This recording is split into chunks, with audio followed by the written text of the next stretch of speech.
Hello বন্ধুরা, কেমন আছো সবাই? আশা করছি খুব ভালো আছো এবং খুব ভালোভাবে প্রিপারেশন নিচ্ছ। আমি মনোজ তন্তু ভাই, আরেকটা নতুন ক্লাসে তোমাদের সবাইকে স্বাগত। তো দেখো, আমাদের পাওয়ার সিস্টেম চলছিল। পাওয়ার সিস্টেমে আগের ক্লাসে আমরা আন্ডারগ্রাউন্ড কেবল শেষ করেছি। আন্ডারগ্রাউন্ড কেবল আমরা ডিটেলসে দেখেছি, ডিটেলে সব কিছু আলোচনা করেছি আমরা। তো তার আগে আমরা পারফরমেন্স অফ ট্রান্সমিশন লাইন, তারপরে সাপ্লাই সিস্টেম, এইসবগুলো আমরা সব শেষ করেছিলাম। কিন্তু অনেক দিন আমাদের কোশ্চেন অ্যান্সার হয়নি, তাই না? মানে প্রিভিয়াস ইয়ার্সে যে কোশ্চেনগুলো আসে এখান থেকে, সেসব কোশ্চেন হয়নি। তো আজকে আমরা বলেছিলাম যে একদম কোশ্চেন নিয়ে আসবো যেগুলো তোমাদের প্রিভিয়াস ইয়ার্সে এসেছিলো বিভিন্ন পরীক্ষাতে। তো আমরা লাস্ট কোশ্চেন অ্যান্সার করেছিলাম সম্ভবত ক্যাপাসিটেন্স আর ইন্ডাকটেন্স, মানে কেবলের মধ্যে, মানে ওভারহেড ট্রান্সমিশন লাইনের মধ্যে যেটা তৈরি হচ্ছে তোমার ক্যাপাসিটেন্স অ্যান্ড ইন্ডাকটেন্স, সেই রিলেটেড কিছু কোশ্চেন আমরা এখানে সলভ করেছিলাম। তারপর থেকে আমাদের কোনো কোশ্চেন সলভ করা হয়নি। তো আন্ডারগ্রাউন্ড কেবল, তারপরে সাপ্লাই সিস্টেম বা পারফরমেন্স অফ তোমার ট্রান্সমিশন লাইন, যা যা ছিল সব কোশ্চেনগুলো কিন্তু এবার আমরা নিয়ে এসেছি। তো তোমরা যারা ক্লাসগুলো অ্যাটেন্ড করোনি তারা কিন্তু অবশ্যই ক্লাসগুলো অ্যাটেন্ড করে আসবে, নাহলে কিন্তু এখানে একটু অসুবিধা হবে বুঝতে। তো চলো শুরু করা যাক আজকে আমাদের ক্লাস। তাহলে দেখো, আজকে আমরা যেটা নিয়ে এসেছি সেটা হচ্ছে কোশ্চেন অ্যান্সার, এবং সেখানে প্রথম যে কোশ্চেনটা, এগুলো সবই পিএসসি জেইর কোশ্চেন। পিএসসি জেই, WBPSC জেই, এগুলো হচ্ছে 2016 কোশ্চেন, ঠিক আছে? তাহলে এই কোশ্চেনটাও 2016 কোশ্চেন, WBPSC জেই 2016, আর এই কোশ্চেনটাও 2016 কোশ্চেন, WBPSC জেই 2016। তাহলে দেখো 2016-তে কিন্তু অনেক কোশ্চেন এসেছিল। তাহলে কোশ্চেনটা দেখো, প্রথম কোশ্চেন দেখো কি বলেছে, যে when the power is to be transmitted over a distance of 300 kilometre, the transmission voltage should be range of. তাহলে 300 কিলোমিটারের জন্য আমাদের কত ভোল্টেজ ট্রান্সমিট করতে পারবো। তাহলে দেখো, আমরা ওভারহেড ট্রান্সমিশন লাইনকে আমরা তিনটে পার্টে ভাগ করেছিলাম। কী ছিল? একটা ছিল লো ট্রান্সমিশন, মানে তোমার শর্ট ট্রান্সমিশন লাইন, একটা ছিল মিডিয়াম ট্রান্সমিশন লাইন, একটা ছিল হাই ট্রান্সমিশন লাইন। তাহলে দেখো, আমরা যেটা বলেছিলাম যে লো ট্রান্সমিশন লাইন, একটা ছিল মিডিয়াম ট্রান্সমিশন লাইন, আর একটা ছিল লং ট্রান্সমিশন লাইন, ঠিক আছে? তাহলে এখান থেকে আমাদের ভোল্টেজ এবং ডিস্টেন্সটা দেখে নিয়েছিলাম। তাহলে প্রথমে দেখো, আমাদের ডিস্টেন্সটা দেখো, ডিস্টেন্সটা কত ছিল? ডিস্টেন্স এখানে আমরা বলেছিলাম যে ভোল্টেজ লেভেল এখানে কত ছিল। তাহলে ডিস্টেন্সটা দেখো, ডিস্টেন্সটা হচ্ছে up to 80 kilometre, up to 80 kilometre, যেটা হচ্ছে লো টেনশন বা তোমার লো ট্রান্সমিশন লাইনের জন্য আমাদের আপ টু 80 কিলোমিটার পর্যন্ত রাখতে পারি। মিডিয়াম ট্রান্সমিশন লাইন হচ্ছে 80 কিলোমিটার টু 160 কিলোমিটার বা 150 কিলোমিটার, ঠিক আছে? আর লং ট্রান্সমিশন লাইনের ক্ষেত্রে অ্যাবাভ 160 কিলোমিটার। তাহলে 160 কিলোমিটার ওপরে যেটা হবে সেটাকে আমরা বলবো লং ট্রান্সমিশন লাইন। এবার দেখো ভোল্টেজটা কত হবে। ভোল্টেজটা হবে এখানে up to 20 kV, up to 20 kV পর্যন্ত যদি ভোল্টেজ লেভেল হয় তাহলে সেটাকে আমরা বলবো লো ট্রান্সমিশন লাইন। এবং সেটা যদি ভোল্টেজ লেভেলটা 20 কেভি থেকে 100 কেভি হয় তাহলে সেটাকে আমরা বলবো মিডিয়াম ট্রান্সমিশন লাইন। এবং যদি 100 কেভির ওপরে চলে যায় ভোল্টেজ লেভেল, মানে অ্যাবভ 100 কেভি, তাহলে সেটাকে আমরা বলবো লং ট্রান্সমিশন লাইন। তাহলে এখানে কথা বলছে 300 কিলোমিটারের ওপরে চলে গেছে। তাহলে 300 কিলোমিটার যদি হয়ে যায় তাহলে আমরা কি বলবো, এটা কত ভোল্টেজ পর্যন্ত নিয়ে যেতে পারে? এটা হচ্ছে 100 কেভির ওপরে, অবভিয়াসলি 100 কেভির ওপরেই চলে যাবে। তাহলে দেখো, এখানে দুটো আছে, এখানে 66, 33 হবে না, 132 হবে না, কারণ এখানে 300 কিলোমিটার বলেছে। এখানে 160 কিলোমিটার ওপর হয়ে গেলে কিন্তু তোমার 100 কেভি ক্রস করে যাচ্ছে। তাহলে আমাদের এখানে রাইট অপশন হতে পারে 220 থেকে 400 কেভি, ঠিক আছে? তাহলে আমাদের একটা রাইট অপশন হবে 220 থেকে 400 কেভি। দেখো, এগুলো আমরা কিন্তু অলরেডি সব করে এসেছি প্রিভিয়াস ক্লাসে। তাহলে প্রিভিয়াস ক্লাসগুলো তোমরা কিন্তু অবশ্যই অ্যাটেন্ড করবে। এগুলো কিন্তু খুব ইজিলি আমরা এখানে কিন্তু সলভ করে এসেছি। তাহলে প্রথম কোশ্চেনটা আমরা যেটা পেলাম সেটা হচ্ছে ডি, যেটা হচ্ছে 220 থেকে 400 কেভি। দেখো নেক্সট কোশ্চেন দিয়েছে increase in frequency of transmission line causes. তাহলে ট্রান্সমিশন লাইনে যদি আমরা ফ্রিকোয়েন্সিটাকে ইনক্রিজ করি তাহলে কী হবে? এখানে বলেছে no change in line resistance, increase in the line resistance, decrease the line resistance. তাহলে লাইন রেজিস্ট্যান্সটা কী হবে? বেড়ে যাবে, কমে যাবে, না একই থাকবে। তাহলে দেখো যদি আমরা ফ্রিকোয়েন্সিটাকে বাড়ালে আমাদের কী কী বাড়বে, দেখো ফ্রিকোয়েন্সি যদি আমরা বাড়াই তাহলে আমাদের এখানে স্ক্রিন ইফেক্টটা যেটা আছে স্ক্রিন ইফেক্টটা বাড়বে, এক। দুই হচ্ছে আমাদের প্রক্সিমিটি ইফেক্টটাকে বাড়িয়ে দেবে, ঠিক আছে। তাহলে দেখো স্ক্রিন ইফেক্ট বলো বা প্রক্সিমিটি ইফেক্ট বলো, সেই সব ইফেক্ট যদি বেড়ে যায় তাহলে আমাদের কন্ডাক্টরের মধ্যে অবভিয়াসলি কারেন্ট মানে তোমার রেজিস্ট্যান্সটা কিন্তু এখানে বেড়ে যাবে, ঠিক আছে। তাহলে ইফেক্টিভ রেজিস্ট্যান্স যদি বেড়ে যায় তাহলে কিন্তু আমাদের বলবো যে এখানে ইনক্রিজ দ্য লাইন রেজিস্ট্যান্স। তাহলে যদি আমাদের ফ্রিকোয়েন্সিটাকে বাড়িয়ে দিই ট্রান্সমিশন লাইনে তাহলে আমাদের কী হবে, এখানে ইনক্রিজ করবে লাইন রেজিস্ট্যান্সটা। ওকে, তাহলে ওই সব ক্ষেত্রে আমরা কি দেখছিলাম যে ইফেক্টিভ রেজিস্ট্যান্সটা বেড়ে যাচ্ছিলো, অতএব এখানে আমাদের লাইন রেজিস্ট্যান্সটা ইনক্রিজ করবে। চলো 3 নম্বরটা দেখো। 3 নম্বর বলেছে low tension cable and high tension cable can be use respectively for voltage below. তাহলে দেখো এটা কিন্তু আমাদের আন্ডারগ্রাউন্ড কেবলের কথা বলেছে। আন্ডারগ্রাউন্ড কেবলে আমি এটাও খুব ভালো করে তোমাদের বলে দিয়েছিলাম যে এখানে আমাদের অনেক রকমভাবে ক্যাটাগরি করেছিলাম, যেটা হচ্ছে যে লো টেনশন কেবল, হাই টেনশন কেবল, সুপার টেনশন কেবল, এক্সট্রা হাই টেনশন কেবল, এক্সট্রা সুপার টেনশন কেবল, এরকম করে আমরা 4-5টা ভাগ করে নিয়েছিলাম। তো সেখান থেকে আমরা দেখো লো টেনশন কেবল যেটা ছিল এলটি কেবল, যেটা ছিল এলটি বা লো টেনশন কেবল ছিল তোমার আপ টু 1000 ভোল্ট। 1000 ভোল্ট পর্যন্ত তোমাদের যে লেভেলটা ছিল সেটাকে আমরা লো টেনশন কেবল ইউজ করছিলাম। আর কি হাই টেনশন কেবল মানে এইচটি কেবল আমরা ইউজ করছিলাম আপ টু 11 কেবি। সুপার টেনশনের জন্য আমরা কি ইউজ করছিলাম 22 থেকে 33 কেবি, তাই না। তাহলে এরকম করে কিন্তু আমরা খুব ভালো করে দেখে নিয়েছিলাম। তাহলে এখানে দেখো বলেছে যে লো টেনশন, তাহলে লো টেনশনের জন্য আপ টু 1000 কেবি, আর একটা হচ্ছে তোমার হাই টেনশনের জন্য 11 কেবি। অপশন কোথায় আছে দেখো 1000 কেবি অ্যান্ড 11 কেবি। তাহলে এটা হচ্ছে তোমার রাইট অ্যান্সার, ঠিক আছে। চলো নেক্সট কোশ্চেন কে দেখে নিই। এটা নেক্সট 4 নম্বর কোশ্চেন দেখো। In a cable of conductor diameter of D and overall diameter with dielectric material D the maximum dielectric stress.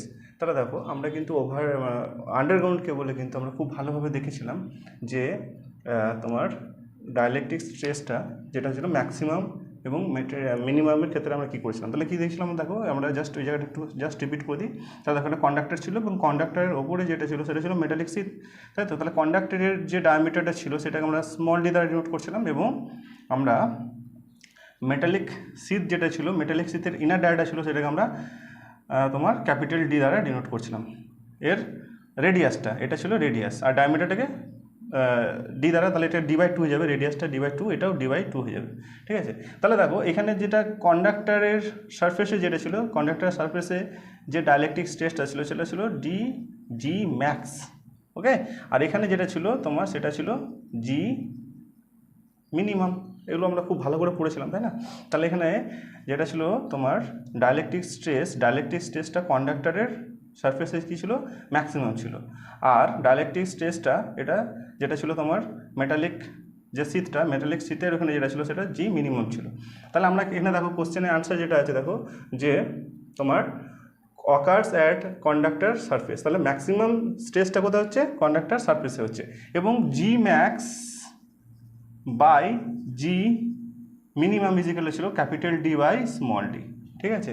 তাহলে এটা হবে 1/d, এটার প্রপোর্শনাল যেটা হচ্ছে তোমার ম্যাক্সিমাম ডাইলেকট্রিক স্ট্রেসটা যেটা হচ্ছে, তাহলে dielectric G max by G minimum হচ্ছে capital D by small d, এবং ম্যাক্সিমাম স্ট্রেসটা কোথায় হবে কন্ডাক্টরের ডায়ামিটারের মধ্যে হবে, কন্ডাক্টর সারফেসের মধ্যে হবে। তাহলে প্রথম কোশ্চেনের আনসার যেটা হচ্ছে সেটা হচ্ছে যে occurs at the conductor surface and it's proportional to 1/d। তাহলে প্রপোর্শনাল 1/d কেন হচ্ছে, এটা maximum dielectric stress by minimum dielectric stress equal to capital D by small d, সেই হিসাবে ওটা করা হয়েছে। চলো নেক্সট কোশ্চেন যেটা আছে সেটা বলছে loop test in a cable can not locate the. তাহলে দেখো লুপ টেস্টের দ্বারা কিন্তু আমরা কোনটা মানে টেস্ট করতে পারি না বা কোথায় আমরা এটাকে লোকেট করতে পারি না, মানে এটা অপশন হচ্ছে দেখো এখানে দিয়েছে short circuit test, open circuit test, আর একটা দিয়েছে আর্থ টেস্ট। তাহলে দেখো আমরা লুপ টেস্টের দ্বারা কিন্তু ওপেন সার্কিট টেস্টও করতে পারি, শর্ট সার্কিট টেস্টও করতে পারি। যেটা করতে পারি না সেটা হচ্ছে যে আর্থ ফল্টের জন্য কিন্তু আমরা লুপ টেস্ট দ্বারা আর্থ ফল্ট নোট করতে পারি না, তাই এটা হচ্ছে অপশন, ঠিক আছে। এটা হচ্ছে অ্যান্সার। 6তে দেখো দিয়েছে a megger is used to for measurement of. তাহলে মেগার কি মেজার করে? মেগার তো অবভিয়াসলি আমাদের ইনসুলেশন রেজিস্ট্যান্সটাকে মেজার করে। আমরা দেখেছিলাম যে আমাদের আন্ডারগ্রাউন্ড কেবলের মধ্যে যদি কোনো ফল্ট হয়, সেই ফল্টটাকে ডিটেক্ট করে কে? ডিটেক্ট করে মেগার। কীভাবে ডিটেক্ট করে? আমরা খুব ভালো করে এটা অ্যানালাইজ করেছিলাম এবং এখানে দেখেছিলাম যে বেসিক্যালি ইনসুলেশন রেজিস্ট্যান্স, এবং সেখানে রেজিস্ট্যান্সটা প্রচুর পরিমাণে হাই থাকে, তাই তো? তাহলে হাই রেজিস্ট্যান্স অ্যাকচুয়ালি মেজার করে থাকে। তাহলে এখানে অপশন যেটা আছে দেখো C, high value resistance particularly যেটা হচ্ছে ইনসুলেশন রেজিস্ট্যান্সটাকে মেজার করে, ঠিক আছে? কিন্তু এখানে লো ভ্যালু বা মিডিয়াম ভ্যালুর জন্য কিন্তু আলাদা আলাদা ওয়েস্টার্ন ব্রিজ আছে, সব ব্রিজতে আমরা কিন্তু মেজার করে থাকি। কিন্তু হাই ভ্যালু যখন রেজিস্ট্যান্স হয়ে যায় তখন কিন্তু আমরা এটা মেগার দ্বারাই এটাকে মেজার করে থাকি। তো চলো নেক্সট কোশ্চেন দেখি। নেক্সট কোশ্চেন দেখো 7 নম্বরে দিয়েছে the cable is provided with screening. তাহলে আমরা আগে দেখবো যে কেবলের স্ক্রিনিংটা কী জিনিস। স্ক্রিনিংটা হচ্ছে যে ওভারহেড, মানে তোমাদের আন্ডারগ্রাউন্ড কেবল যেটা রয়েছে, আন্ডারগ্রাউন্ড কেবলে তো বিভিন্ন লেয়ার থাকে, তো বিভিন্ন লেয়ারের মধ্যে একটা লেয়ার রাখা হয় আমাদের, যেটা কন্ডাক্টিভ পাথ থাকে। সেই কন্ডাক্টিভ পাথের দ্বারা আমাদের কন্ডাক্টরটাকে, মানে ওভারহেড তোমার যেটা আন্ডারগ্রাউন্ড কেবল রয়েছে, আন্ডারগ্রাউন্ড কেবলের উপরে আমাদের একটা মেটালিক পাথ দিয়ে আমাদের স্ক্রিনিং করা হয়, এবং যার ফলে এটা কি করে, আমাদের এক্সটার্নাল যেটা ইলেকট্রোম্যাগনেটিক যে তোমার ইন্টারফারেন্স হচ্ছে সেটাকে আমরা রিমুভ করে। দুই হচ্ছে যে আমাদের আর্থ ফলটাকে আমাদের ডিটেক্ট করতে সুবিধা করে, তাই তো? যদি আমাদের আর্থ ফল হয়, সেই আর্থ ফলের জন্য কিন্তু আমরা স্ক্রিনিং করে থাকি, সেটা আমাদের এখানে ডিটেক্ট করতে সুবিধা করে। তো এখানে দেখো আমাদের অপশন কী আছে, অপশন বলেছে minimize stress, minimize charging current, provide uniform stress distribution. তাহলে এগুলো কিন্তু সবই হবে, ঠিক আছে? ওগুলো আমি যেগুলো বললাম সেগুলো এক্সট্রা একটু আমি বলে দিলাম। তো এগুলো কিন্তু সবই হবে, এখানে আমাদের অ্যান্সার হবে অল, ঠিক আছে? অল। তাহলে স্ক্রিনিংয়ের দ্বারা আমরা কী করছি, যে আমরা যেটা আর্থ ফল আছে সেটা তো ডিটেক্ট করছি, তার সঙ্গে আমাদের এই জিনিসগুলো কিন্তু রয়েছে। 8 নম্বর দেখো দিয়েছে for AC transmission lines above 80 kilometre in length it is usual to lump the line capacitance at. তাহলে আমরা কি বলেছিলাম, আমাদের 3 রকম ট্রান্সমিশন লাইন ছিল। এক হচ্ছে তোমার short transmission line, medium transmission line এবং ছিল আমাদের লং ট্রান্সমিশন লাইন। তো শর্ট ট্রান্সমিশনের ডিস্টেন্সটা ছিল তোমার 80 কিলোমিটার, আপ টু 80 কিলোমিটার। তো আপ টু 80 কিলোমিটারের মধ্যে শর্ট ট্রান্সমিশন লাইনে কিন্তু আমাদের ক্যাপাসিটেন্স ফর্ম হচ্ছিল না, তাই আমরা এখানে ক্যাপাসিটেন্সটাকে নেগলেক্ট করে চলছিলাম। যখনই আমাদের 80 কিলোমিটার আবে চলে যাবে, 80 কিলোমিটার উপরে চলে যাবে, তখন আমাদের কী হবে, ক্যাপাসিটেন্সটা এখানে ফর্ম হবে এবং এটাকে আমরা ধরবো, ক্যালকুলেশন করবো এখানে। তো এখানে দেখো বলেছে যে লাম্প, এবং আমরা জানি যে শর্ট এবং মিডিয়াম ট্রান্সমিশন লাইনে আমাদের লাম্প প্যারামিটার ইউজ করা হয়। লাম্প প্যারামিটার, তারপরে আমাদের যেটা আছে ডিস্ট্রিবিউশন প্যারামিটার, এগুলো কিন্তু খুব ভালো করে আমরা আলোচনা করেছি, সেগুলো অবশ্যই দেখবে তোমরা। তো দেখো এখানে কি বলেছে যে ক্যাপাসিটেন্সটা আমরা কোথায় ইউজ করব। তো এখানে বলেছে the receiving end, the sending end, any convenient point বা মিডিল পয়েন্টে।